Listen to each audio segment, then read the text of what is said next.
He pulls out a lighter as he talks to the guard, twirling it skillfully between his fingers, and the man's eyes naturally follow the shiny silver. Junjae lights the flame and tells the man that his usual elevator guy is right over here.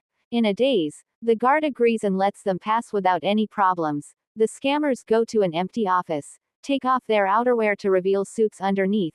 A few prop changes later, and it looks like Junjae's own office. Hacker Taeo sets up his gear on the rooftop and hacks into the prosecutor's files, just in time for the clients to arrive.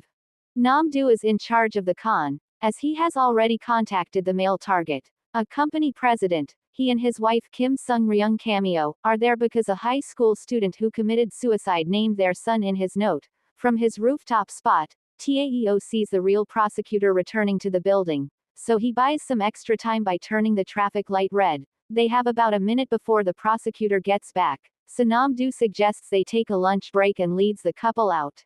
As they walk out, the wife asks Junjae to make sure their son is found innocent, offering to pay a lot from their slush fund in the Virgin Islands. Junjae scoffs, worrying them when he says it's too risky to use such a famous tax haven. On their way out, a man is brought in handcuffed, and he seems to recognize Junjae's group. Junjae tells the wife to move their slush fund and says he knows a good place. On an island with beautiful scenery, they finish the job, and some time later, the con artist trio walks through an airport. Namdoo tells the wife over the phone that they received the funds and are now all in the same boat. Figuratively, with the job done, it's time to go their separate ways, and Junjae complains when silent Taeo leaves without saying a word. I hate leaving without saying goodbye most of all. Then he leaves without saying goodbye, and it's Namdoo's turn to grumble.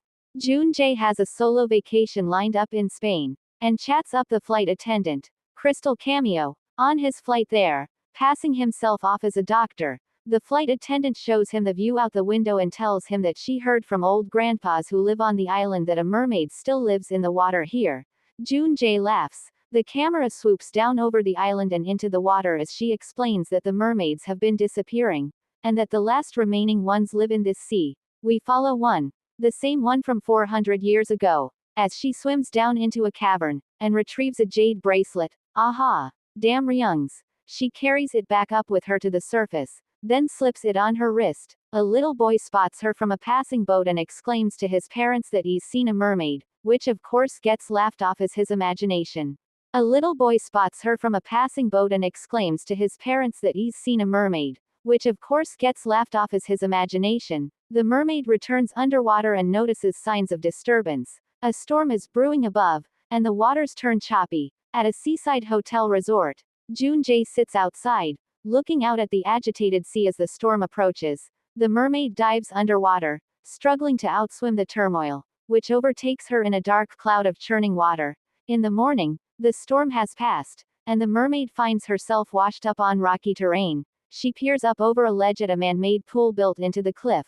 Looking around curiously, belatedly, she registers something strange, and looks down to see she has legs. She gasps in surprise, then examines her legs a bit before diving into the pool, at which point the legs transform back into a mermaid tail. Junjae steps out sleepily, looking out at the sea. The mermaid watches warily and dives under when he turns in her direction, and he misses seeing her. Off in the distant waters, several mermaids swim up to the surface, their heads dotting the horizon.